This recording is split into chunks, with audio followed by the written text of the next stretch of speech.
sur lequel on va traiter enfin, tout le cours. Et donc, ça va être interactif par rapport à cet exemple.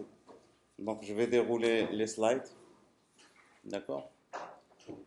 Et on va discuter par rapport aux slides, d'accord? Ce qu'il y a dedans. Et puis, en même temps, donc ici, j'ai un exemple ici. Sur cet exemple, on va pouvoir expérimenter jQuery. Et donc, pour l'expérimenter, ben, il suffit d'exécuter le code ici au niveau de la console. Voilà.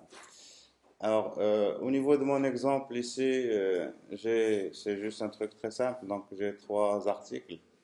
J'ai en haut un header, une balise H1, une zone de recherche. Donc, si vous voulez voir qu'est-ce qu'il y a ici, cliquez sur le bouton HTML en bas. Et donc, j'ai un formulaire dans lequel j'ai un input, celui qui avait à droite. J'ai un H1 et puis j'ai trois articles. C'est tout. Et donc, chaque balise article a une classe blog. Et à l'intérieur de chaque article, j'ai une image et un ensemble de paragraphes. Et à la fin de chaque article, j'ai une balise site. Et alors, dans deux articles, j'ai des liens hypertextes. L'un, il mène ici href, vous voyez, http://lorem.com. C'est un nom de domaine qui n'existe pas, mais c'est un lien externe. Et puis j'ai ici un lien vers une encre à l'intérieur de la page, qui n'existe pas. Voilà. Alors, le JavaScript, il n'y a pas de JavaScript ici. Du moins, je n'ai pas écrit de JavaScript pour ma page. Et les CSS, voilà les CSS que j'ai. J'ai fait pour H1, j'ai mis un margin. La classe .blog, c'est pour les articles. Et puis les images qu'il y a dans l'article, je les ai fait flotter à gauche. Et puis j'ai une classe green. Et puis là, la zone ici, là. Et donc là, j'ai mis, voilà, pour y accéder, donc c'est position absolute, pour qu'elle soit toujours en haut à droite, hein. Voilà. Et puis alors, l'interface que vous voyez ici qui monte et qui descend, ça, qui me permet de voir le code qui est derrière, eh bien, donc j'ai utilisé ici, donc j'ai préfixé ça par UI, et donc vous avez le code HTML, c'est aussi très simple, il n'y a rien de... Et là, j'ai utilisé une bibliothèque JavaScript qui me permet de faire le highlighting du code. D'accord? Donc, ça me permet d'afficher le code comme vous le voyez. Et maintenant, là, vous ne pouvez pas le faire comme ça avec du HTML. Il vous faut donc faire appel à une bibliothèque. Alors, la bibliothèque que j'ai utilisée ici s'appelle Prism. Et donc, vous voyez, il est très bien. Mais par rapport au code, alors qu'est-ce que j'affiche ici? Ça, c'est donc ici le code de, de cette partie-là. Donc, vous voyez ici, ça, il s'agit de quoi? De tab, hein. Vous voyez ici, j'ai quelques tabs, des UL. Ça, c'est les liens que j'ai ici. C'est les A que vous avez là. Et puis, le contenu, donc quand je clique sur ça ou ça ou ça ouvre un truc ici en bas. Ce truc, c'est ça. Alors, pour tab 1, ça va m'ouvrir ça. Pour tab 2, ça va m'ouvrir ça. Vous voyez que ici, j'ai les balises prêt. Si vous vous souvenez des balises prêt, c'est préformaté, donc ça garde le format. Et puis balise code, voilà. Et puis alors, pour appliquer le style pour que ça apparaisse, si vous utilisez la bibliothèque que je viens de vous dire pour l'intelligence Prism, rien de très compliqué, ben vous appliquez tout simplement une classe. Donc je lui dis classe language markup. Et là, ça va m'afficher, ça c'est du HTML. Si j'avais affiché du JavaScript, c'est language-javascript. Et donc pour le JavaScript, par exemple, ici, il n'y a rien, mais ici, il y a quelque chose. C'est du JavaScript. Et donc, il est un... Donc, il ne faut pas vous complexer par rapport à ça. Donc, c'est juste, j'applique des classes. Et donc, au final, c'est vraiment très, très simple. Alors, au niveau des styles, j'ai ajouté quelques trucs pour que mes choses soient bien... Donc, j'ai mis pour mes tables, toutes les tables, pardon, pas toutes, oui, donc la balise qui englobe les tables, l'ID, donc position fixée, etc. Et ça me permet, pour pouvoir faire ces mouvements que je suis en train de faire, pour déplacer une balise. Et vous voyez que ça cache tout. Quand vous faites ça, ça cache tout. Ça veut dire que forcément, position, il doit être quelque chose. Alors, j'ai fait ici fixed, donc l'essentiel. Donc ici, c'est qu'il faudrait changer la position. Il ne faut pas que ça reste statique, comme ça peut venir au-dessus d'autre chose. Voilà, et puis j'ai appliqué certaines règles de style. Voilà donc, pour l'interface sur laquelle on va travailler. Hein. Alors voilà, et puis en plus, donc j'ai défini, alors je ne l'ai pas montré, je ne l'ai pas vu ici, en JavaScript, j'ai mis une fonction refresh ici, la fonction refresh, qui me permet, quand je veux faire appliquer des trucs jQuery, je vais appeler la fonction refresh ici, et ça va me permettre de changer le code qu'on voit ici. Le code que vous allez voir ici, ça va refléter ce qu'il y a réellement derrière. C'est tout. Alors voilà, donc voilà, alors vous avez accès à ça, jQuery.dive.net. Et donc, pour accéder à l'exemple, vous avez le lien en bas. OK? Voilà. Alors maintenant, jQuery. jQuery, donc voilà ce qu'ils disent dans leur site. Et bien sûr, il faut y aller aussi à leur site, donc jQuery.com. Alors, jQuery, c'est une bibliothèque. Hein. Ce n'est pas un framework, c'est une bibliothèque. Mais qui a changé le monde de la programmation, non seulement au niveau de JavaScript, mais jQuery est venu avec un style de programmation qui est vraiment très propre et qui, je vous le dis, donc on programme comme on parle. Et donc si vous savez parler, vous devez savoir programmer avec jQuery. Yeah. Et vous allez voir, donc on va le démontrer tout à l'heure. Et donc vous voulez faire ceci, cela, etc. Il suffit de savoir bien l'exprimer, vous allez trouver les fonctions qui vont s'imbriquer exactement comme vous le dites. Et vraiment, c'est très très agréable. Alors, jQuery que nous allons voir nous aujourd'hui, c'est tout simplement jQuery. Donc, vous avez ici leur slogan, c'est Write less, do more. On a vu qu'avec JavaScript, il faut vraiment, c'est verbose, hein, il faut écrire plein de choses. Si vous vous souvenez, pour créer des objets, hein, pour faire l'héritage par exemple, hein, il faut vraiment écrire plusieurs lignes pour faire ça. Alors avec jQuery, donc bien sûr on ne va pas faire d'héritage, hein, mais on va manipuler, donc on va voir un peu ce qu'on pourra faire avec jQuery. Et donc alors jQuery, c'est pas, donc nous ce qu'on va voir c'est ça, mais il y a jQuery UI, je l'ai utilisé, mais on s'en fout, hein, d'accord? Et puis donc vous avez jQuery mobile, ça veut dire que vous capitalisez sur ce que vous allez apprendre aujourd'hui, tout ce que vous allez apprendre, vous allez pouvoir le réutiliser déjà au niveau de jQuery. Et non seulement au niveau de jQuery, mais parce que c'est une bibliothèque qui a vraiment influencé beaucoup de monde, même au niveau de la programmation, quand on fait des trucs, enfin, on fait des bibliothèques, on les fait un peu à la jQuery. Et donc, ça donne un peu le style. Et donc, ça facilite un peu la vie aux autres. Et donc, c'est un truc qu'il faut absolument donc, utiliser. Alors, qu'est-ce qu'ils disent? Donc, write less, do more. jQuery is a fast, small and feature-rich JavaScript library. It makes things like HTML document traversal. Alors, traversal, ça veut dire récupérer les éléments, par exemple. Qu'est-ce qu'on fait? Donc, document.getElements by ID ou query selector, etc. pour récupérer des éléments. Alors, avec ça, c'est vraiment très, très... Ça, c'est venu avant query selector. jQuery. Et donc, c'est-à-dire que même le W3C a été influencé par ce que a fait jQuery. D'accord? Et puis, surtout, la manipulation. Manipuler le DOM, c'est pas quelque chose de facile. Enfin, c'est très verbose. Vous devez faire beaucoup de code. Avec ça, vous allez voir, vraiment, c'est très, très facile. On va faire vraiment ce qu'on veut avec l'arbre. Il s'agit d'un arbre. On va pouvoir couper des branches, ajouter des branches, inverser, faire tout ce qu'on veut. Et puis gérer les événements aussi, c'est quelque chose de très facile au niveau de jQuery. Les animations aussi, Ajax aussi, et bien plus encore. Mais c'est ce qu'ils disent, ça c'est ce qu'ils disent eux. Donc traversal, manipulation, event handling, animation, and Ajax. Much simpler with an easy to use API that works across multiple browsers.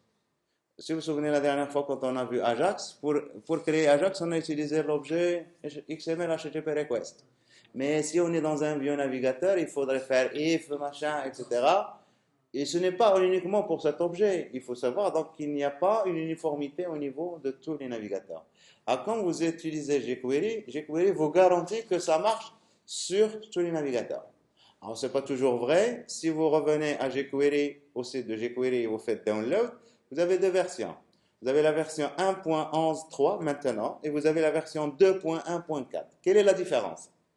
La différence, c'est que la version 1, il prend en charge tous les navigateurs. La version 2, il prend en charge les navigateurs modernes. Ça veut dire qu'on va oublier un peu Microsoft Internet Explorer 7 et tout. Surtout Microsoft Internet Explorer. D'accord? C'est ça la différence. Donc, si vous voulez cibler les navigateurs modernes, utilisez deux. Et donc, il est optimisé, hein, beaucoup plus optimisé. Voilà. Voilà, donc alors, ça c'est important. Donc, j'écris le même code pour tous les navigateurs. Et puis, with a combination of versatility and extensibility, jQuery has changed the way that millions of people write JavaScript. Et il faut voir que si vous voulez faire quelque chose, n'importe quoi avec du JavaScript, pensez la première des choses, il doit y avoir un plugin jQuery qui va me permettre de faire ça. Et donc, il faut savoir qu'on a créé plein de bibliothèques, des plugins, hein, donc ils vont ajouter des fonctionnalités à l'aide de jQuery. Alors, nous, qu'est-ce qu'on va voir? Donc, voilà le plan de ce que nous allons voir. Donc, nous allons commencer par un peu ce qu'il y a dans le site. Donc, le site, vous avez le help, documentation. Et donc, ici, vous avez toutes les fonctions, etc. Et donc, ils sont organisés d'une certaine manière au niveau du site. Mais nous, donc, on va voir le traversal. Comment récupérer les éléments? Hein, parce que tout ce que vous allez faire, c'est quoi? Vous allez récupérer des éléments et vous allez agir sur les éléments. Et puis, à certains moments, si vous ne voulez pas agir directement, vous pouvez vous abonner à des événements. Quand il y a un événement qui survient, je fais quelque chose, c'est l'event handling. Et après, vous voulez faire les choses vous voulez que les choses soient jolies, beaux, etc. Et donc, on va faire des animations, des transitions, etc. Et puis, bien entendu, récupérer du contenu, les données. Les données sont souvent sur des serveurs, soit sur votre serveur à vous, soit sur un autre serveur. Et donc, on peut faire des requêtes Ajax vers votre serveur ou vers d'autres. Et là, c'est un peu différent. Avec Ajax tout court, on peut être vraiment très limité. Donc, avec jQuery, donc, on va être très simple. Alors, donc, ajouter jQuery, il suffit de la télécharger et d'ajouter dans votre page, comme on fait pour les autres scripts. Hein. Alors, ce que j'ai fait ici, c'est pas conseillé. Donc, on avait dit que les scripts, la page est chargée de manière séquentielle. Et donc, si vous mettez votre script ici, donc ça va ralentir le chargement de votre page. Il vaut mieux le mettre en bas, hein, à l'intérieur de body, tout en bas. Et le script que vous allez écrire aussi, donc vous le mettez après, bien sûr, jQuery parce qu'il utilise jQuery. D'accord? Alors, donc, quand vous faites ça, il faut toujours, avant de commencer à manipuler le DOM, à utiliser les éléments en JavaScript, que vous faites getElementById, il faut s'assurer que l'élément est chargé. Si l'élément n'est pas chargé, ça va générer une erreur. Et donc, alors, au niveau de jQuery, pour s'assurer que l'élément est chargé, vous créez un bloc comme ça. On va en parler après, mais donc c'est juste quand vous allez voir ça, $2, il s'agit d'une fonction, hein, donc on va en parler. Et $2, et vous lui passez comme argument une fonction. Et cette fonction, vous écrivez le code que vous voulez qu'il s'exécute. Mais le code que vous écrivez à l'intérieur de cette fonction ne va s'exécuter que quand le DOM est chargé. Alors quand je dis le DOM est chargé, ça ne veut pas dire que toute la page est chargée. C'est très optimisé ça. C'est mieux optimisé. Je dis ici load, je pense, je ne l'ai pas dit. C'est pas c'est pas les images sont chargées, etc. C'est juste le DOM. Et donc les images, on s'en fout. Donc, mais la structure de la balise image, elle est là. Seulement les données de l'image ne sont pas encore arrivées. Et là, je peux commencer à travailler, à manipuler le DOM. Alors, jQuery. Donc, alors, vous avez une seule fonction à utiliser, c'est ça, $. s'appelle $. Et c'est aussi, donc, vous pouvez utiliser jQuery, la variable jQuery pour ça. Autrement dit, donc, si je reviens ici et vous écrivez ici $, $, il s'agit d'une fonction. Et donc, vous voyez ici que vous avez les paramètres, la signature. Donc, il y a sélecteur et le contexte. Et vous pouvez mettre les parenthèses, ça vous retourne quelque chose. D'accord? Et ce quelque chose que ça vous retourne, c'est un objet jQuery. Vous pouvez faire var a ou le s égale $2. Et donc, si vous faites ici s point, vous avez ici des méthodes, etc., hein, qui représentent, il s'agit d'un objet qui est retourné par la fonction $, ou par la fonction jQuery. Donc, $, c'est un alias de jQuery. D'accord? Alors, le principe, donc, c'est simple. Donc, c'est cet objet que nous allons utiliser. Et toujours, on va utiliser ces méthodes, les méthodes de cet objet. C'est ça, jQuery, dans la bibliothèque. Et donc, alors, ici, il n'y a pas d'espace de nom pour jQuery. Si on veut parler par rapport à la dernière fois, il n'y a pas d'espace de nom. Vous avez la fonction $, ou bien la fonction jQuery directement. Et donc, ça vous génère toujours un objet et vous pouvez utiliser cet objet. Maintenant, le principe de base, comment on utilise cet objet? Eh bien, ça, c'est juste pour vous donner la philosophie de jQuery. jQuery, donc, on va faire toujours la plupart des tâches qu'on va vouloir faire. On va sélectionner des éléments dans le DOM en mettant ici une sélection. La plupart du temps, ça va être un sélecteur CSS, par exemple. Et quand on aura sélectionné cet ensemble d'éléments, parce que la plupart du temps, ça va être une collection, et puis on va exécuter des actions, des méthodes. Alors ici, point action 1, point action 2, point action 3. Alors ça veut dire quoi ici? Comment on appelle ça? On chaîne. On chaîne. Ça veut dire que toutes les méthodes, la plupart des méthodes, ils retournent l'objet jQuery. Vous comprenez ça? Et donc, puisqu'il retourne le même objet jQuery, toujours à la fin, ça retourne this, return this, quelque chose comme ça. Et donc, ça retourne l'objet jQuery, et donc, ça vous permet de réappeler, de chaîner, on appelle ça chaîner. Donc, vous pouvez faire plein de trucs, les unes à à la suite des autres. Alors, très souvent aussi, donc, on va écrire des choses comme ça, var result égale $de div.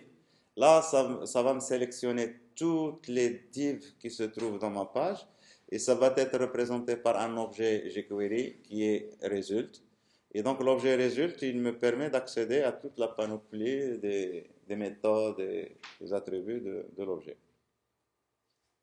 Voilà. Alors, aussi, donc, l'une des syntaxes que vous allez retrouver très souvent au niveau de jQuery, on avait vu ça la dernière fois, les actions peuvent avoir comme paramètres des paramètres, mais ils peuvent avoir aussi des méthodes. D'accord? Comme paramètre. Donc, vous passez une méthode. Alors, quand vous passez une méthode comme paramètre, c'est qu'en général, vous voulez que ça s'exécute, par exemple, en différé. C'est ce qu'on avait fait avec Ajax la dernière fois. Et donc, je passe une callback, je crée la callback à l'extérieur.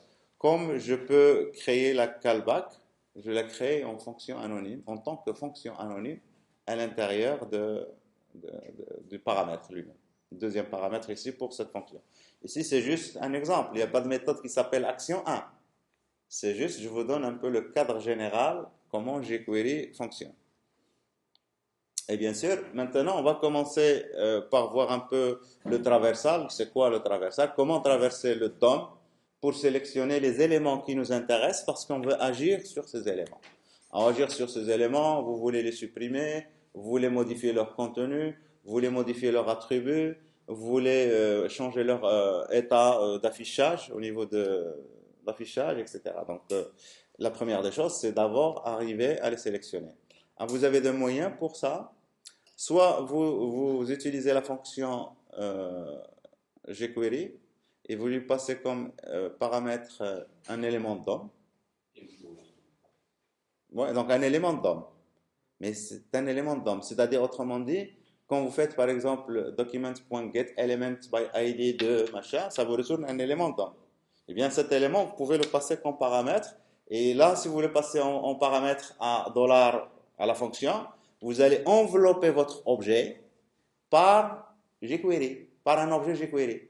Et donc, si vous l'enveloppez, vous allez pouvoir utiliser l'arsenal de fonctions de jQuery. Vous voyez, donc on va faire un wrapping sur un objet quelconque pour pouvoir le manipuler, le traiter avec jQuery. Deuxième truc, et c'est le plus banal, c'est d'utiliser les sélecteurs CSS, comme on les a vus au niveau de Query Selector. Ah, mais ici, il faut savoir que c'est Query Selector All. Ça vous retourne une collection. D'accord?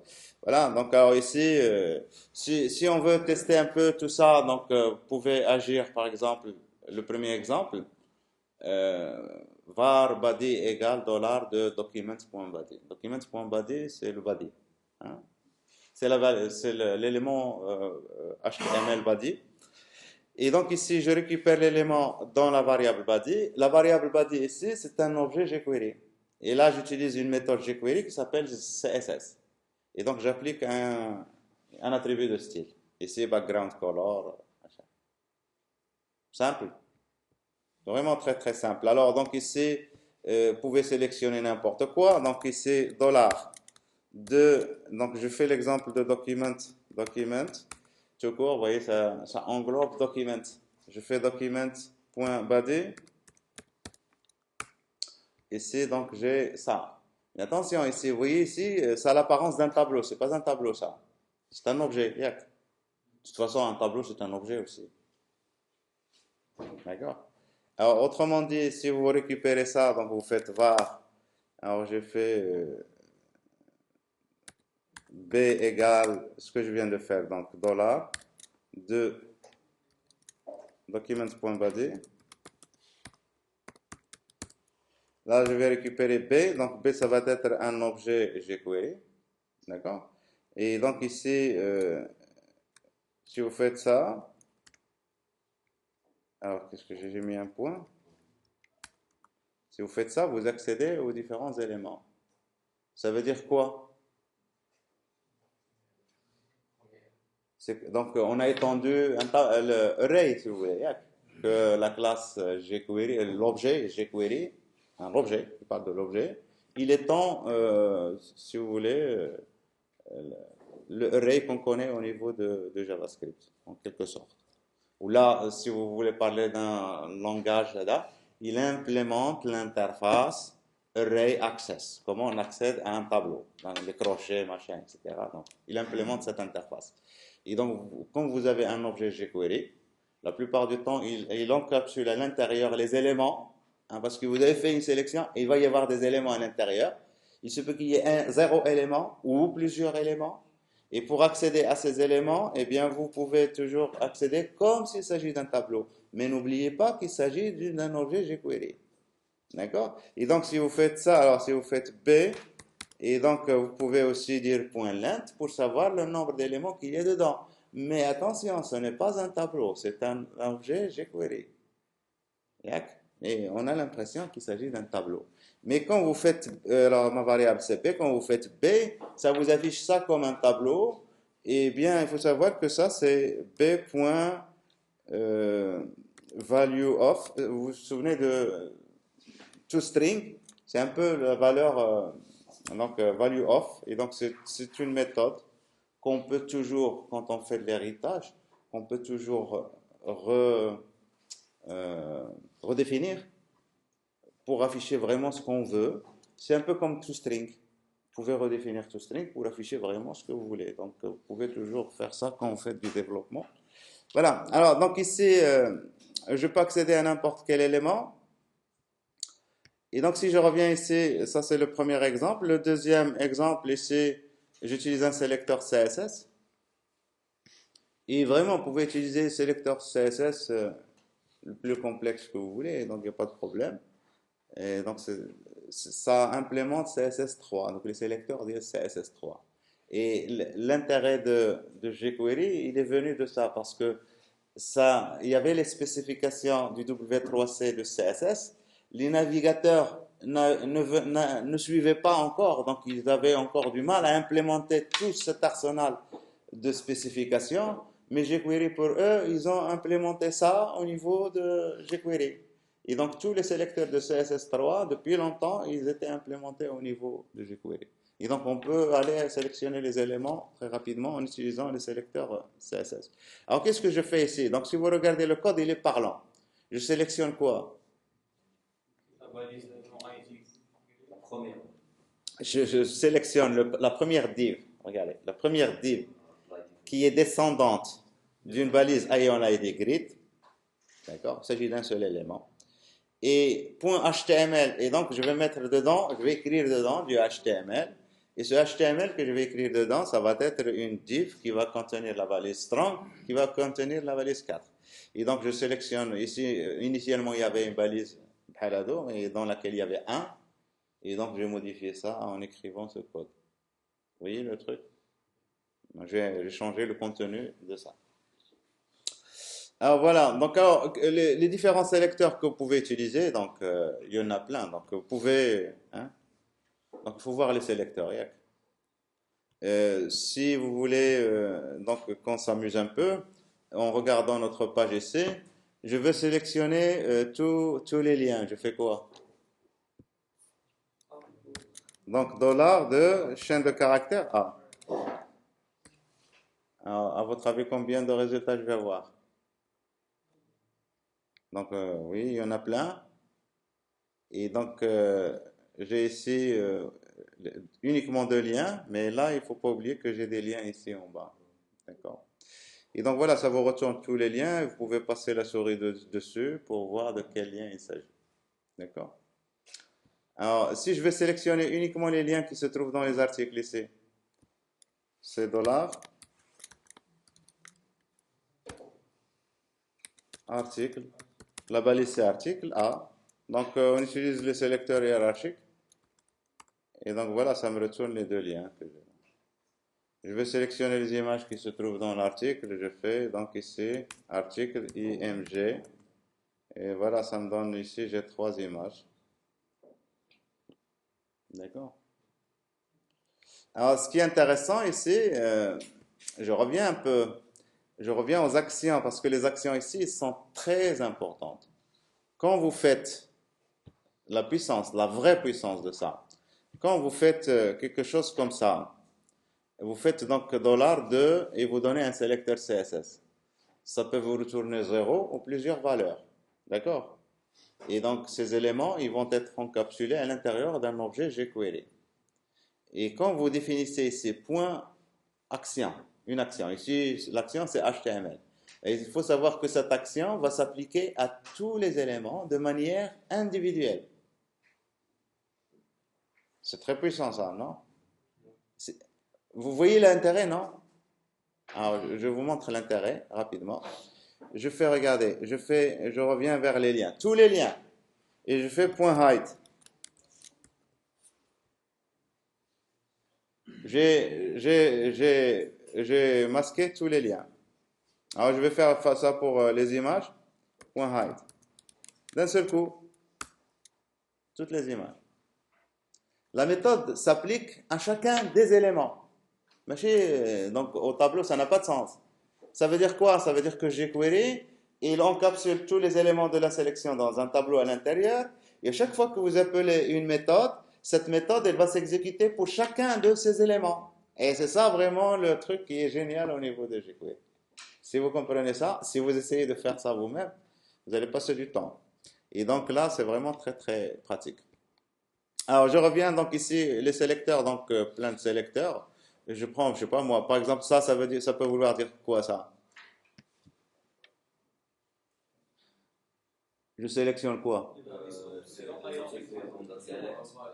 Ah, donc je sélectionne balise option, ayant un attribut, value, qui commence par MA. Vous voyez le chapeau, vous vous souvenez du chapeau des expressions régulières? Donc, ça se répète. Hein. Donc, là aussi, vous voyez ici, $, voilà. Et vous allez trouver qui contient, etc. Donc, pour les expressions, c'est très pratique ça. Parce que quand on crée, je sais pas moi, des classes par exemple, donc je peux créer une série de classes. Si vous vous souvenez, Bootstrap, Bootstrap, vous avez call, hein, call-md-8 par exemple. Si je veux sélectionner tous les calls md d'un seul coup, je fais qui commence par call-md- et je vais sélectionner toutes les balises auxquelles on a appliqué cette classe par exemple. Donc, vraiment, c'est très très. Alors, donc je continue. Donc, il y a plein donc, d'exemples ici. Alors, la manipulation. Donc, quand vous, pour la sélection, il n'y a pas de question, la sélection. Sélectionner, c'est vraiment très facile. Alors, la seule question qu'on peut poser, donc je fais un exemple ici, ce qui est très important. Donc, je réactualise. Donc, à chaque fois que vous faites des trucs ici, il faut réactualiser pour recharger votre page. Et donc, ici, dollar, je vais sélectionner les images. Donc, dollar de article .img, pas .img, espace img. Et tout ça, c'est du texte. Chaîne de caractères. Les cotes ou les guillemets. Alors, quand vous faites ça, donc ça vous retourne un objet dans lequel donc vous avez les images. Alors, j'en ai 3 images. D'accord? Maintenant, ces 3 images, vous pouvez les parcourir si vous voulez faire des traitements spécifiques de chacune de ces images.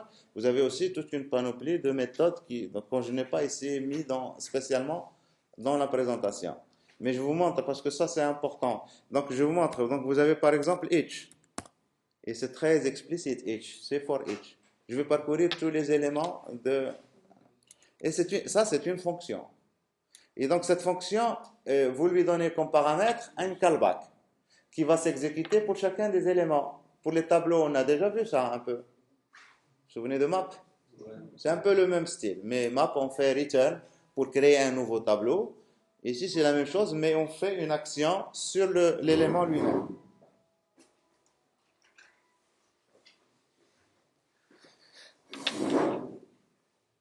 Alors, donc, ici, donc, je crée ma fonction, function, et vous pouvez lui donner donc, alors, je fais IE comme paramètre, et donc, pour tester, vous pouvez faire console.log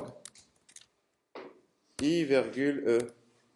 Là, je lui donne les paramètres sans que j'aille voir la documentation. Mais si vous allez voir la documentation pour each, on va vous donner voilà les paramètres, etc. Donc si je fais ça, vous voyez qu'est-ce que ça donne? 0, machin, 1, machin. Et ça, c'est quoi ça? Vous voyez la flèche ici, il faut bien comprendre ce qui se passe au niveau de la console. Vous la voyez la flèche ici? C'est pas trop petit ce que j'ai dans l'écran. C'est petit. Je veux dire. Ça, c'est mieux. Vous voyez ici, c'est une flèche. Ça, c'est ce que retourne la fonction. La fonction, ça retourne le tableau. D'accord? Et ici, vous avez I, c'est l'index, et E, c'est l'élément. D'accord? Et donc, alors, vous pouvez faire ce que vous voulez à l'intérieur de votre fonction. Il faut savoir que vous avez, vous avez E, c'est l'élément, et vous pouvez agir uniquement sur l'élément. Donc, si je veux agir sur l'élément, donc je fais E. Mais E, c'est quoi E? C'est un élément. Mais moi, je veux utiliser les méthodes de jQuery. Je vais faire quoi pour utiliser la panoplie des méthodes de jQuery? Voilà, donc il faut l'enrober. Hein? Donc il faut l'envelopper avec jQuery. Donc je fais $$ de E. Vous voyez ça? Vous comprenez le truc? Parce que ici, E, c'est un élément maintenant DOM. Il faut l'envelopper. Et donc je fais par exemple, je sais pas moi, je fais .hide, allez, juste pour faire quelque chose. Et donc voilà, donc j'ai fait ça pour toutes les. Mais donc je peux, par exemple, faire si i modulo 2 égale à 0, je hide ou là je colorie, je peux faire vraiment ce que je veux. Hein, donc, vous avez accès aux index, vous avez accès aux éléments, et vous pouvez utiliser ces éléments, vous pouvez utiliser toujours jQuery en enveloppant l'objet par jQuery. Alors, donc voilà. Après, donc vous avez, au niveau de la manipulation, vous avez donc accédé aux attributs, modifier les attributs, et donc modifier les attributs de classe, faire le clonage, agir sur le DOM et puis CSS. Alors pour modifier les attributs, donc vous avez atr. Et pour supprimer un attribut, vous avez remove atr. C'est très explicite. Hein, donc c'est pour ça que je vous ai dit, il suffit de savoir parler. Hein, donc vous allez parler au DOM et il va faire ce que vous lui demandez de faire. Et puis vous avez .val, c'est un peu value des champs de formulaire. Vous avez les champs input, les champs de formulaire. Input, etc. Ils ont l'attribut value pour accéder au texte qui est dedans. Et là, donc, si vous voulez accéder à un champ de formulaire, il faut utiliser val et non pas atr. D'accord? Et alors, donc ici, pour tester tout ça, alors, et bien sûr, ici, atr, ça retourne quoi? Vous pouvez utiliser ça pour lire et pour écrire. Vous vous souvenez tout à l'heure, on a dit on peut chaîner. Mais on chaîne. Chaîner, il y a donc point, point, point. Appeler des méthodes de manière. Mais il faut que quand vous faites ça, vous le faites après une méthode qui retourne un objet jQuery. Mais si vous faites atr, et donc ici, si vous lisez la valeur d'un attribut, eh bien ça va vous retourner la valeur de cet attribut. Ça ne va pas vous retourner un objet jQuery. Mais si vous modifiez l'attribut, là, ça va vous retourner l'objet jQuery avec bien sûr l'attribut modifié. Vous comprenez ce que je raconte? Donc, atr, ça va prendre soit un paramètre, soit deux paramètres. Si vous lui donnez un paramètre, ça veut dire que vous voulez lire la valeur de l'attribut. Si vous lui donnez deux paramètres, ça veut dire que vous voulez modifier le premier paramètre, l'attribut du premier paramètre avec la valeur du deuxième paramètre. On le fait? On teste? Alors, je veux lire les attributs, donc je reprends celui de image, ça. Et je veux lire alors, quand je fais ça, je veux lire les attributs. Si je fais atr de img, ça va me retourner quoi? Ça vous retourne toujours le premier. Ça peut pas, ça va pas vous retourner le tableau. Hein. Donc, ça va vous retourner. Donc là, quand vous voulez lire un attribut, il faut vraiment aller cibler l'élément que vous voulez lire. Si vous faites ça pour une collection, comme c'est le cas ici, il y a 3 images. Ça va me lire l'attribut img du premier élément. Alors ici, qu'est-ce que c'est que ça? Article img, oui. Vous voyez que c'est undefined. Pourquoi? Donc je fais un refresh pour que vous voyez, parce que les images ne sont plus là. Je les ai enlevées. Alors refresh. S, refresh. Et donc on va aller afficher le code HTML. Les images, ils sont là. Alors, ils sont là. J'ai fait un refresh. Est-ce que c'est les images que je... Ah oui, il n'y a pas d'attribut IMG, merci, oui. Donc c'est SRC, oui. Ouais, donc il n'y a pas d'attribut IMG, donc c'est SRC. Mais je croyais que les images n'étaient pas là. Mais ils sont toujours là, seulement ici, hide. J'utilisais hide tout à l'heure, je n'ai pas supprimé. Et hide, ça fait quoi? Ça fait display non. Ils sont là, mais ils sont masqués, tout simplement. Et donc, alors, ça me retourne le premier élément. Si vous voulez, bien sûr, la dernière image, vous faites quoi? Alors, soit vous faites ça au niveau du sélecteur. On fait ici deux points last. Vous voyez le truc? Je le fais au niveau de CSS. Et vous pouvez vraiment, donc jQuery, c'est ça. Et comme je vous ai dit, il faut savoir juste parler. Et donc, point, alors si vous dites ici first, parce que ici, ça retourne une collection. Et je veux juste extraire le premier élément. Je veux extraire le dernier élément. Et ça, c'est plus élégant. Last. Last. Et si vous voulez modifier la valeur, ici pour atr, vous faites ça. Atr, vous donnez la valeur, donc la valeur de votre attribut. Si vous donnez pour atr, vous donnez deux valeurs ici. Ça, c'est l'attribut que vous voulez modifier. Et ça, c'est la nouvelle valeur que vous voulez. Donc là, je le fais pour last. Et donc ici, last, il faut que je fasse un refresh pour que vous voyez. Donc alors, last, c'est ça. Vous voyez, ça, c'est l'image. Mais si je fais un refresh, est-ce que c'est ça? Non, c'est ici. Vous voyez ici? C'est ce que j'ai saisi là. Et donc, si vous voulez qu'on rechange encore, donc, hein, voilà. Et donc, j'appelle refresh, vous voyez. Vous accédez vraiment à n'importe quel attribut. Je veux accéder à title, je fais quoi? Je modifie title. Title. Et donc, je fais un refresh. Vous voyez, title. Il a été modifié. Vous accédez à n'importe quel attribut. Un élément, de plusieurs éléments. Si vous faites ça sans mettre, parce que ici, je fais ça pour last. Si vous ne mettez pas last ici, là, je suis en train d'écrire. Et quand vous écrivez dans toute la collection d'un seul coup. Et donc, si je fais ça et je fais un refresh, eh bien, vous allez voir que toutes les images, ils vont être modifiées. Vous voyez ici, toutes les images. Alors, j'ai fait ça pour title.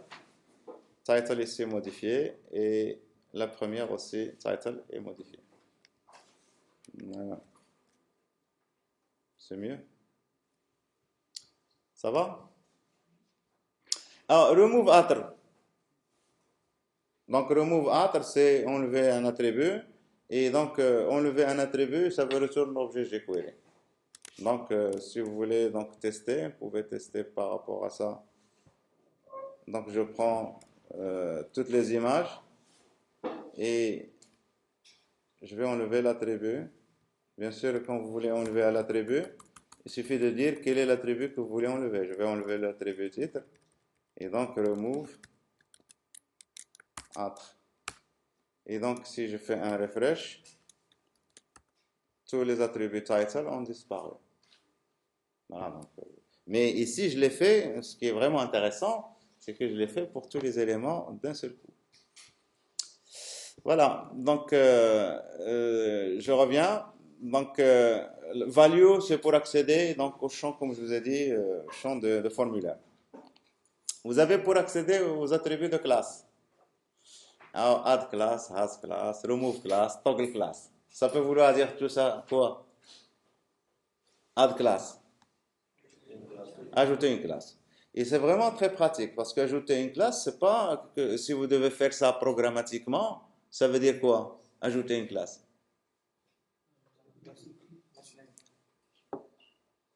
Oui, donc vous pouvez utiliser l'attribut class name, mais si vous utilisez l'attribut class name, ça veut dire modifier la valeur d'un attribut.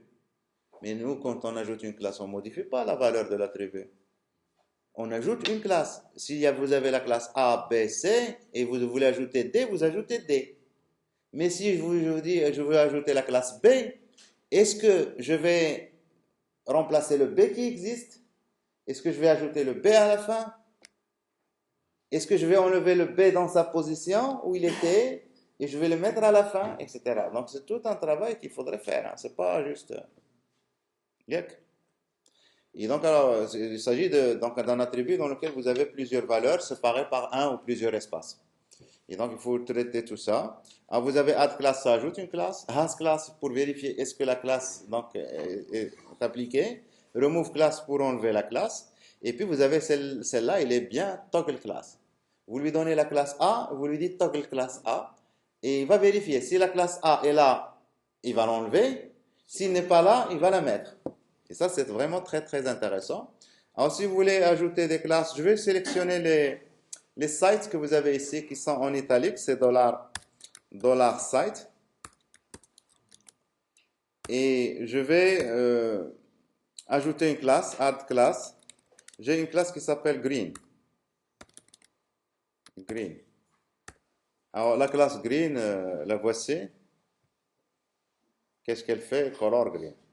Modifier la couleur du texte en vert. C'est tout. Et donc, alors, quand je fais ça, hop, vous voyez ici, tous les sites sont devenus. Okay. Donc, si vous voulez enlever la classe, donc ici c'est remove class. Remove class. Et donc, la classe est enlevée. Mais l'option la plus intéressante, c'est toggle class. Enfin, à mon sens, toggle class. Donc, si la classe est là, il n'est pas là, il va la mettre. S'il est là, il va l'enlever. Donc, à chaque fois, il va inverser. D'accord?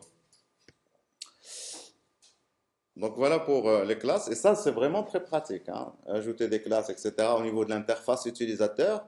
Si vous voulez découpler l'interface du design, enfin votre truc du design, ben, il faut tout programmer au niveau des classes CSS.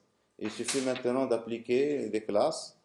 euh, si vous voulez modifier le style, il faut aller juste modifier les classes CSS. Alors, clone,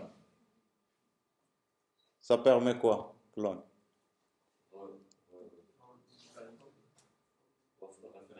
Faire une copie d'un élément. Et si on devrait faire ça manuellement, on doit faire quoi? Si on devrait faire ça manuellement, je crée un objet ayant plein d'attributs et je veux faire une copie. L'objet, elle a une variable, c'est variable A. Je fais quoi? Et je vais mettre ça dans une variable B. Hein? On fait B égale à A. Ça, c'est une. Donc, attention, donc B et A vont référencer le même objet. Hein, donc, si vous voulez faire une copie, ben, il faut créer un objet vide et il faut copier vraiment tous les attributs. Il faut les parcourir pour les copier. Et donc, c'est un peu un casse-tête ça. Donc, ça, vous avez une fonction utilitaire qui vous permet de cloner. Et donc, alors, cloner un objet, par exemple, je peux cloner tout le paragraphe, tout l'article que j'ai là et le déplacer, enfin, le copier ailleurs, etc.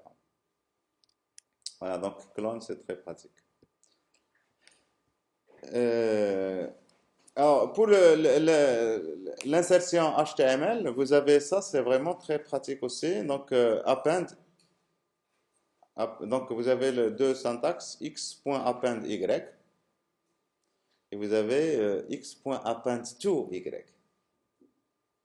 Et c'est un peu l'une et l'inverse de choses. Vous avez quelque chose et vous voulez l'ajouter à un truc qui existe déjà, ou là vous êtes en train de créer un truc et vous voulez le greffer quelque part. Donc c'est deux approches différentes. Alors si on veut tester ça, donc on peut faire par exemple, je vais faire le clone qu'on vient de dire tout à l'heure. Je vais cloner le premier article. Donc si je veux cloner le premier article, je fais $2. Donc article. Et donc si vous voulez $first ou .first,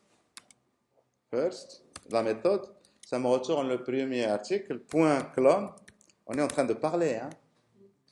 .clone. Ça va me retourner l'objet cloné. Et je vais l'ajouter maintenant au body. .append to. Vous voyez, on parle. On est en train de parler. Append to. Et donc ici, body. Alors, il ne faut pas dire body comme ça. Il faut append to à un objet jQuery. Et donc, il faut envelopper. Body, c'est donc ici document.body. Et vous faites ça, et vous allez voir votre élément qui va apparaître. Je sais pas, donc ici j'ai. Non? On n'a pas vu? Si, donc j'ai mis append to, donc on va l'avoir ici en bas. Vous voyez ça, cet article ici? Et append, c'est ajouté à la fin. D'accord? Le voici. Alors je vais l'ajouter, je vais reprendre le même truc, et je vais faire ici prepend.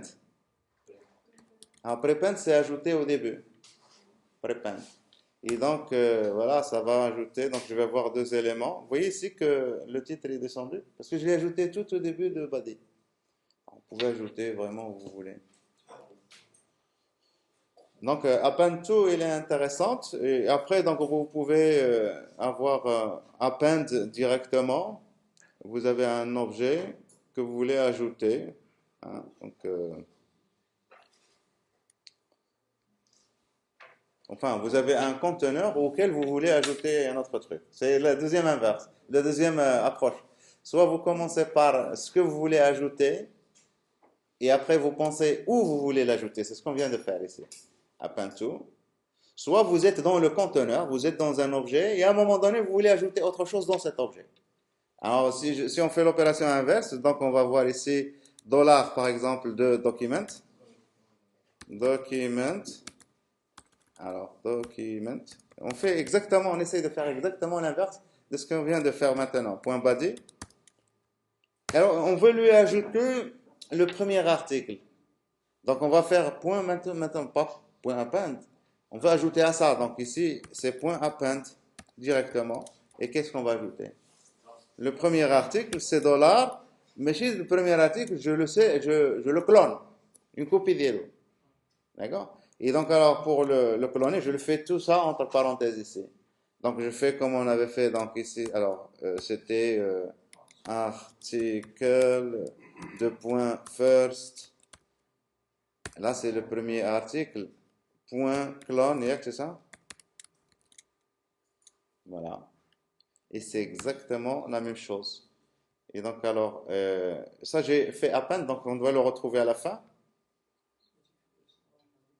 C'est ça?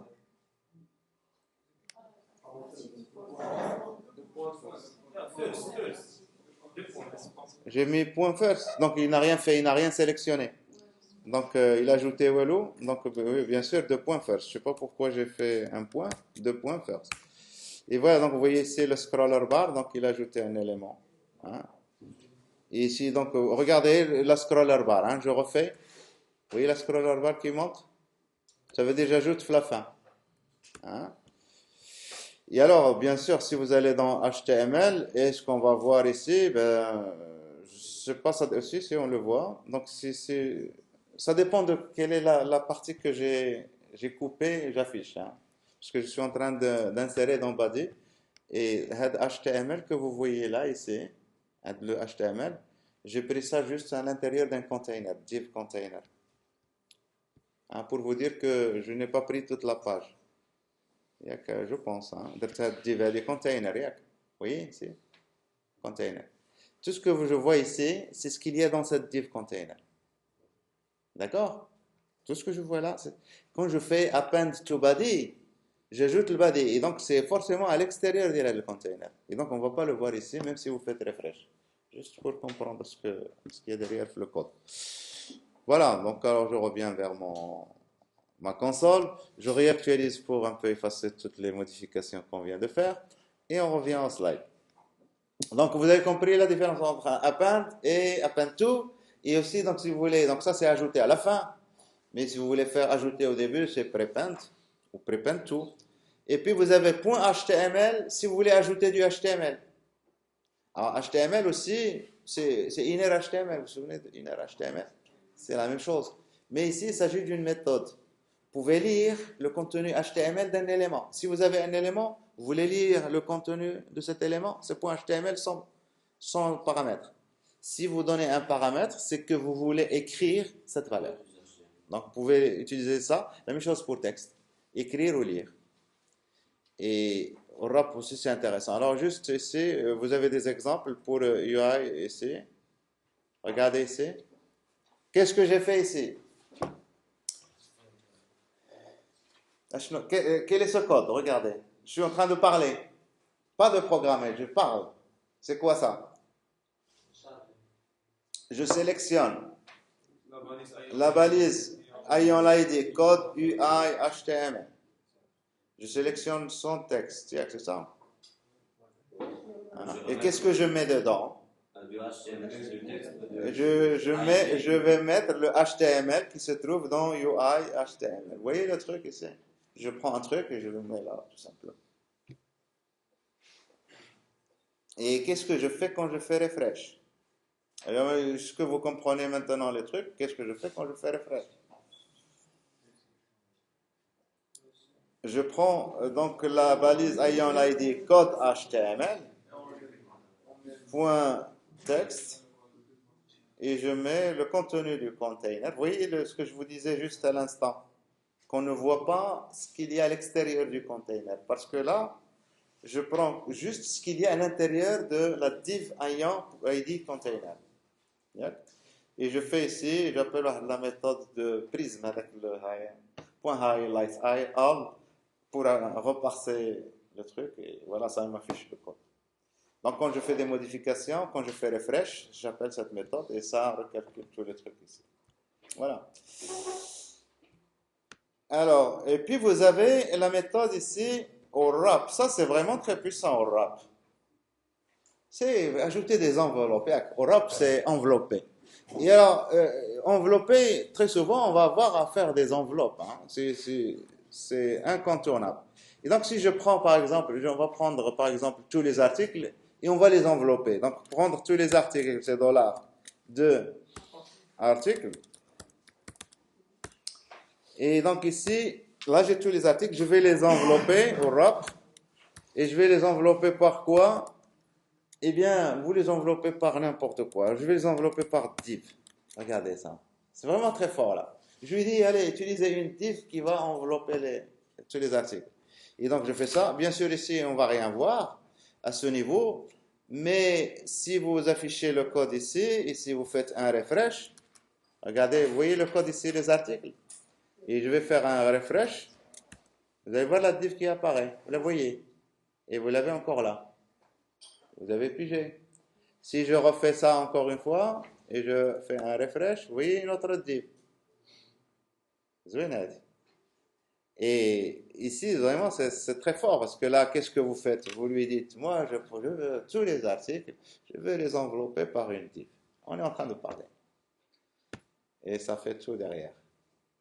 Alors, il se peut que vous voulez que vous vous enveloppez avec une div qui a une classe green, par exemple.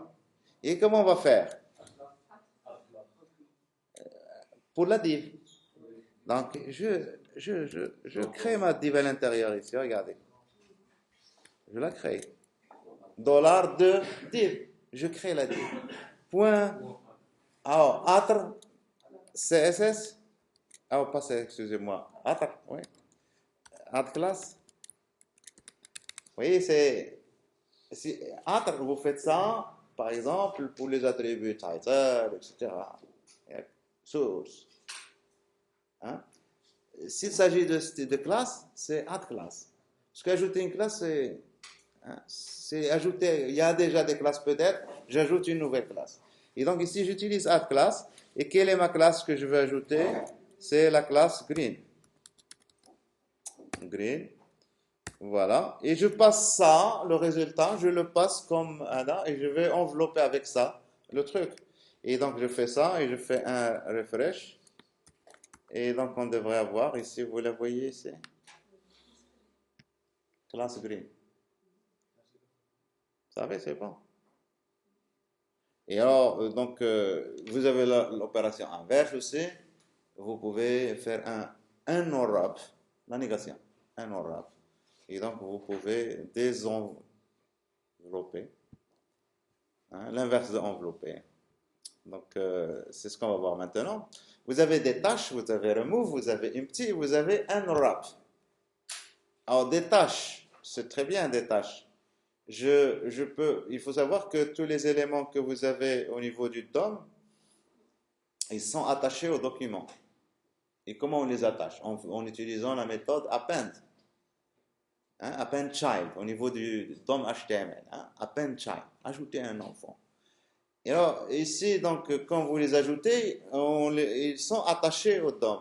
Mais on peut faire l'opération inverse, les retirer du DOM, mais ils sont toujours là. Vous pouvez les utiliser ou les déplacer pour les mettre ailleurs. Et donc, pour les détacher, pour les déplacer, si vous voulez, vous utilisez des tâches. Vous les détachez, je coupe une branche d'ici et je vais aller la mettre à un autre endroit. Vous avez remove, bien sûr, remove, ça enlève complètement.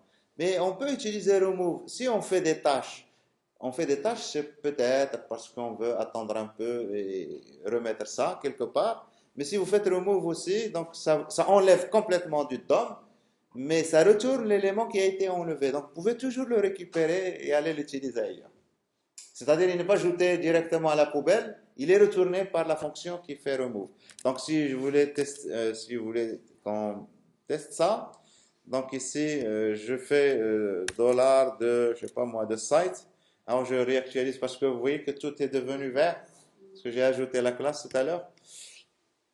Je réactualise et donc ici, on va sélectionner par exemple les sites. Et qu'est-ce qu'on a dit? Remove. Point remove. Et alors, tous les sites, vous voyez les sites, c'est ça. Hein? Donc je fais point remove, ils vont partir tous. Mais ici, vous voyez qu'est-ce que ça a retourné? Ça a retourné les sites. Et donc, vous pouvez les récupérer en cours de route. D'accord? Donc, si je réactualise et si vous faites des tâches, c'est qu'en réalité, vous voulez faire du remove en quelque sorte, mais vous récupérez. Quand vous faites des tâches, ça veut implicitement dire que je vais récupérer ce que je détache. Sinon, ça ne sert à rien. Si vous détachez quelque chose et vous ne le récupérez pas dans une variable, il est perdu. C'est logique. C'est un peu comme remove.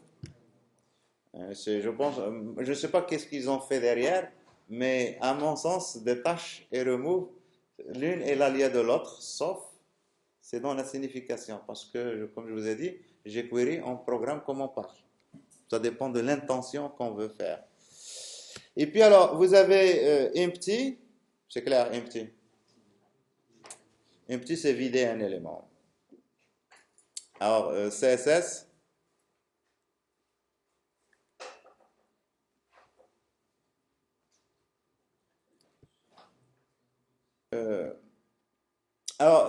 pour les CSS, pour CSS, ça, l'attribut CSS. Vous voulez modifier un attribut, border, machin, pour un élément ou là pour un ensemble d'éléments. D'un seul coup.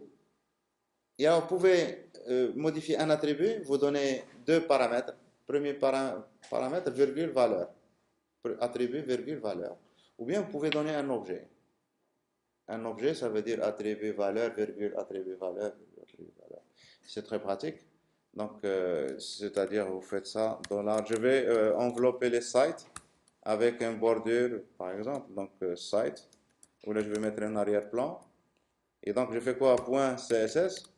Et juste, on part. Background. Alors, background. Color.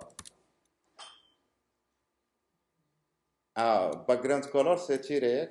Donc, on enlève le tiré et on met la lettre qui suit en majuscule, virgule, et donc ici, on va mettre une couleur criante. On va mettre du red. Virgule. Ouais, pas point, ouais. Virgule. Et donc, vous voyez, voilà. Tous d'un seul coup. Et donc, si vous voulez mettre plusieurs, il suffit de mettre ici les accolades. Et à ce moment-là, si vous faites ça, vous pouvez ne pas mettre ça. Et là, il faut mettre deux points. Ça, c'est la valeur. Virgule, vous pouvez ajouter d'autres attributs. Non, je vais mettre color, deux points, white. Ouais. White. Encore. Oui, il faut fermer la collade, bien sûr. Voilà. Donc voilà, pour CSS. Alors, si vous voulez récupérer les dimensions, ça c'est très important quand vous voulez faire des animations, etc. Récupérer les dimensions d'un élément, width, high, outer width, outer high, inclut le padding, la bordure et la marge. Donc c'est à peu près la même chose, seulement ici, vous sortez, vous incluez les marges. Offset, lire les coordonnées dans un document, d'un élément. Vous voulez le déplacer, donc il faut savoir où il est déjà. Position, lire les coordonnées par rapport aux parents, et ça vous retourne un objet. Et donc, vous pouvez tester. Hein, donc, ça, moi, il n'y a pas mieux que de tester. Donc, il faut savoir que ça, c'est pour la lecture. Donc, je fais $2 et je vais mettre, je sais pas moi, site, je prends toujours site. Et je fais point position. Et ça me retourne quoi? Ça me retourne un objet. Donc, oui, je ne peux pas chaîner sur ça. Et dans cet objet, j'ai top left. J'ai la position top et left. Voilà. Donc, si vous avez besoin d'informations pour faire votre animation, par exemple, ouais. Ah oui, bien sûr. Et ça ne me retourne pas un tableau, ça me retourne un objet. Et donc, c'est la position du premier élément. C'est ce que tout à l'heure qu'on avait vu. On a dit que quand vous lisez, vous faites la lecture, vous lisez la lecture du premier élément du tableau. Et donc ici, site, j'en ai plusieurs sites. Quand je fais la lecture, je lis la valeur du premier. Si vous voulez lire la valeur du deuxième, ben, il faut y aller directement le deuxième. Il faut le sélectionner. D'accord? Alors, je ne sais pas comment sélectionner la valeur du deuxième. Donc, je fais par exemple, voilà, je sais pas, donc, parce que tellement ça parle, point first, ça c'est le premier, ou après là, point next, après là, je sais pas. Next, Ah, next, j'ai next. pas mis next, une texte. Et donc, je parle, hein, tout simplement, et donc, il me dit undefined, first, je sais pas, donc il faut chercher, et ça va être quelque chose comme ça. Sinon, vous utilisez un sélecteur CSS, par exemple, qui vous sélectionne directement le deuxième. Il faut être vraiment précis. Il faut sélectionner l'élément auquel vous voulez lire. Mais jQuery, c'est un peu ce que je viens d'écrire là, même si ça n'a pas marché. C'est un peu ça. Donc, je dis first, je suis au premier, next, etc. Et après, vous avez des éléments, vous appliquez une fonction. À l'intérieur de votre fonction, vous dites this, c'est l'élément courant, c'est bien ça. Et c'est un élément DOM. Je veux l'utiliser, l'arsenal de jQuery, je l'enveloppe, $2 cet élément, et je continue. Et c'est vraiment génial. Et ça a donné beaucoup d'idées aux développeurs d'autres environnements de développement, enfin environnement, langage de développement. Et c'est vraiment très, très intéressant. Alors ça, donc ça va nous intéresser au niveau des animations. Et donc, vous avez aussi hide, show, masquer. Et donc, ça, c'est aussi les styles. C'est faire des display none ou display block. Hein. Et donc, masquer des éléments, vous pouvez faire hide. Mais c'est très brutal. Hein. Donc, si vous faites ici, je fais site et je fais hide. Et tac, tous les sites ont disparu d'un seul coup. Et donc, vous pouvez faire ici l'inverse, c'est show. Et là, qu'est-ce qu'on fait? C'est comme si vous écrivez CSS, hein, de display, de point non, enfin, virgule non, yeah. Et donc là, vous faites show, vous réaffichez le truc. Mais ce qui est intéressant, ça, ce sont des méthodes qui sont animables. Si vous leur donnez, vous leur dites, par exemple, point hide en 300 millisecondes, eh bien, ça s'en va en 300 millisecondes. Ouais. Oui, donc on peut aussi utiliser toggle. C'est exactement donc, le même esprit. Hein, donc toggle, ça c'est bien toggle. S'il est affiché, il va être masqué. Si elle est masquée, il va être affiché. Je m'en fous à la base. Mais donc on peut faire un test pour savoir s'il est affiché, je la masque. Donc ça, c'est toggle, c'est un raccourci de show et de hide. Voilà, donc alors, un jour sur ça. Et puis alors, vous avez les événements. Alors ça, c'est une partie très importante parce que les événements, on ne les a pas traités directement en JavaScript. Ouais. Et donc, il faut savoir, pour ajouter un événement, c'est très facile. C'est add event listener. Et donc, on verra, enfin, c'est très facile. Là, c'est très facile parce que vous manipulez un ensemble d'éléments et vous pouvez leur ajouter un événement à tout l'ensemble d'un seul coup. Alors, donc pour JavaScript, c'est add event listener. Pour jQuery, vous avez une méthode qui s'appelle on et qui est un peu reprise dans pas mal de langages on. Et surtout dans le monde JavaScript, vous allez le retrouver toujours on. Et donc, alors, on, et là, vous donnez pour premier paramètre, vous donnez le nom de l'événement. Et en deuxième paramètre, vous donnez le handler, la fonction qui va s'exécuter quand l'événement survient. Et cet handler, il va avoir comme paramètre, il va être injecté. Ce n'est pas vous qui allez le faire, surtout pour les événements relatifs au navigateur. Et donc, on va vous injecter le type d'événement. S'il s'agit d'un événement souris, clavier, etc. Mais vous pouvez aussi créer vos propres événements. C'est à vous, à ce moment-là, d'injecter le vrai objet event. Et donc, alors ici, donc, ce que vous pouvez faire, quand un événement survient, vous pouvez faire console.log EVT, console.log this. Il faut toujours savoir, c'est quoi ce this? Alors le this, ici, il référencie l'élément sur lequel l'événement se produit. C'est intéressant. Et puis vous avez l'événement, c'est pas l'événement JavaScript, c'est un événement JavaScript augmenté, auquel on a ajouté d'autres informations. Et donc, vous avez toutes les informations. S'il s'agit d'un événement de la souris, mouse move, mouse enter, mouse down, etc., vous avez toutes les informations avec l'événement. Le clavier est pareil, etc. Donc, on passe en revue quelques exemples. Alors, je fais ici, alors, il y a certaines méthodes. La dernière fois, l'un de vos camarades m'en avait parlé. Imaginez, vous avez des liens hypertextes. Vous voulez que quand on clique sur ces liens, ils ne mènent pas le href. Vous voulez enlever le comportement par défaut du lien. Yak? Vous avez un bouton Submit. Quand vous cliquez sur un bouton Submit, le formulaire il est envoyé. Yak? Et donc alors, le formulaire, vous pouvez gérer l'événement on Submit du formulaire. D'accord? Écoutez cet événement. Et vous pouvez annuler l'effet qui est préprogrammé pour ça, qui est envoyé le formulaire. Pour ça, vous faites Prevent Default. Pour la validation des formulaires. Voilà, pour les validations des formulaires, vous pouvez faire ça. Et puis vous avez Stop Propagation. Alors ça c'est les événements. Je fais une démo pour comprendre un peu comment se passent les événements au niveau du navigateur, au niveau de JavaScript. Que vous utilisez Add Event Lister avec du JavaScript pur et dur, ou vous utilisez ça, c'est exactement pareil. Alors ici, donc, on fait une démo. On va prendre, par exemple, le lien que vous avez ici. Bien sûr, celui-ci, quand vous cliquez dessus, il fait quelque chose. Hein, il envoie quelque part, vous voyez. Il y a le lien. Et quand je clique sur celui-ci, ben, il envoie une position. C'est une encre qui se trouve quelque part. D'accord? Vous comprenez?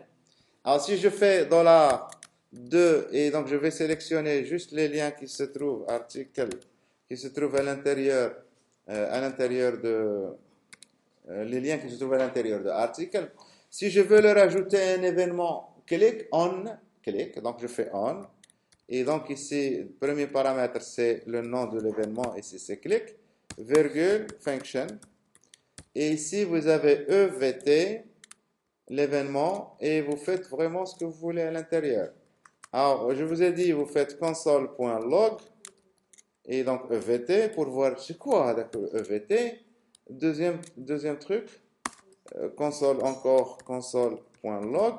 pour voir c'est quoi this. Ça, c'est deux choses il faut avoir le réflexe de tester toujours comme ça. Bon, ça c'est la première des choses. Donc j'associe ces événements et donc ici, bien sûr, qu'est-ce que j'ai fait? Ben, ça m'a affiché ici ça. Le fait d'appeler ça, ça m'a retourné ça. La collection, l'objet jQuery, ça veut dire que je peux chaîner. J'ai attaché un événement, je peux aller continuer. Hein, c'est l'objet jQuery. Voilà. D'accord.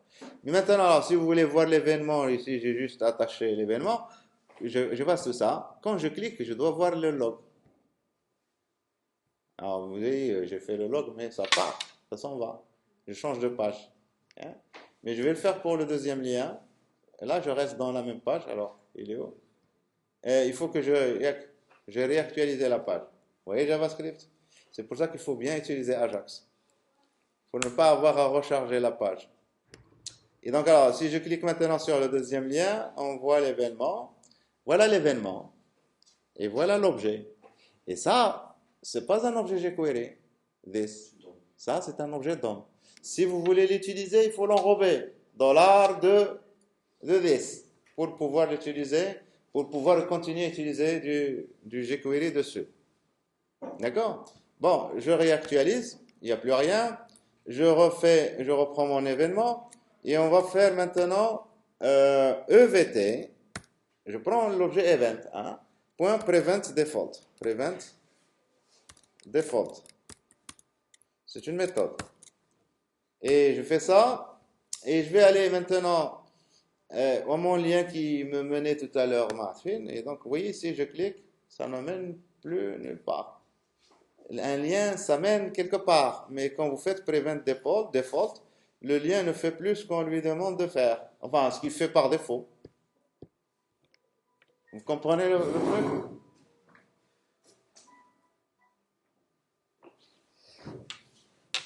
Ça va? Alors, deuxième truc ici, il faut savoir que vos événements, vous pouvez aller les consulter. Moi, je les ai attachés au lien hypertexte. Je vais aller inspecter ça. Alors, donc les liens, c'est ça. Inspecter l'élément. Voilà. Et donc le clic que je viens d'ajouter, voilà. Vous pouvez inspecter ici. Est-ce que votre événement a été ajouté? Et donc je l'ai ajouté ici à mon lien. Et donc chaque lien, si j'y vais, et vous voyez qu'il y a des blurs, des focus qui ont été ajoutés à part. Alors, donc vous pouvez toujours aller inspecter à ce niveau. Mais moi, ce que je vais faire, je vais ajouter encore un événement clic aux articles. Hein? Alors, je vais réactualiser. Voilà, je fais ça. Et donc ça j'ajoute l'événement à qui?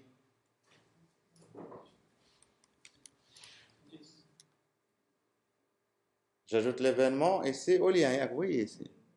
Clic, elle a le lien. D'accord? Le lien se trouve dans ce paragraphe. Ce paragraphe se trouve où?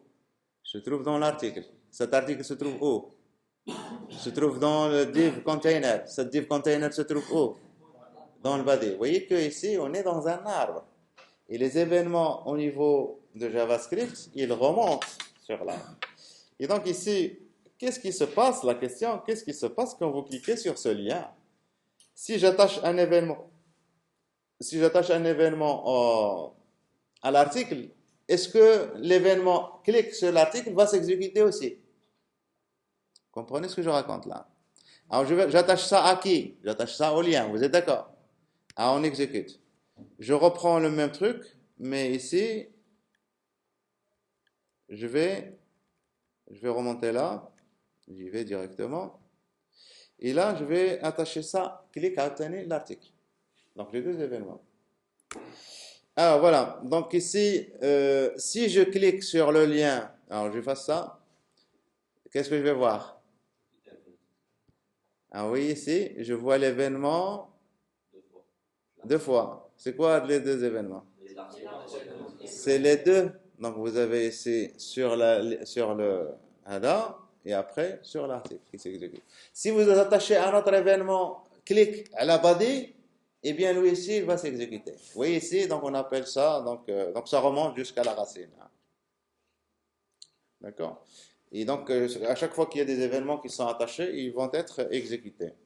Et donc alors, deuxième truc ici, si j'efface, si je clique ici, qu'est-ce que va-t-il se passer? Ici. Un seul événement. Et ça, c'est le nom de l'élément, c'est article. D'accord? Mais des fois, on ne veut pas que l'événement remonte. Des fois, on ne veut pas que l'événement remonte. Et donc, alors, pour faire ça, qu'est-ce qu'on fait? On utilise ça, stop propagation. Vous comprenez le truc? Alors, si je reviens ici, et je reprends les exemples de tout à l'heure, ça c'est pour le lien, mais je dois ajouter ici un petit truc. Donc, on va ajouter evt.stop propagation. Et si j'exécute ça, et je vais aussi attacher le lien à l'article, si j'efface tout ça, si je clique sur l'article, j'ai l'événement. Si je clique sur le lien, j'ai uniquement l'événement du lien. Et après, j'ai stoppé la propagation de l'événement vers les éléments. Voilà, donc ici, l'événement. Alors ici, au lieu d'utiliser on click, vous avez des raccourcis. Et donc, ces raccourcis, vous les avez ici. Alors, je ne sais pas, ils sont où? Bon, vous avez donc ici, il y a quelque chose que j'ai sauté peut-être? Non? Donc, vous avez des événements scroll, resize, load, unload, ready. Quand vous scrollez sur une page, vous pouvez détecter le moment où vous scrollez, à quelle position vous êtes, etc. Vous redimensionnez une fenêtre, très important. Si vous mettez une boîte de dialogue et vous redimensionnez la fenêtre, je veux bien redimensionner aussi la boîte de dialogue qui est à l'intérieur. Donc, vous avez l'événement, etc. Vous avez pour les événements de la souris et du clavier, clic, double clic, mouse. C'est des raccourcis d'IL on. Tout ça, c'est des raccourcis de on. D'accord? C'est des alias. Voilà. Donc ici, des trucs intéressants à afficher quand vous utilisez des événements pour la souris, le clavier par exemple, qui est press.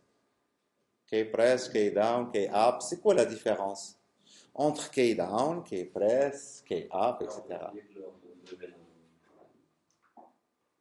Ouais, donc il faut tester ça. Hein. Il faut les tester pour voir. D'autres événements sur les formulaires. Blur, focus, change, select, submit. Ça, c'est très utile, ça. Quand un utilisateur sélectionne un élément, une liste, je veux faire quelque chose, faire une requête, un truc, etc., en fonction de l'élément qui a été sélectionné, par exemple. Voilà, donc je vais m'arrêter un peu ici. Si vous avez des questions par rapport à ça, donc je fais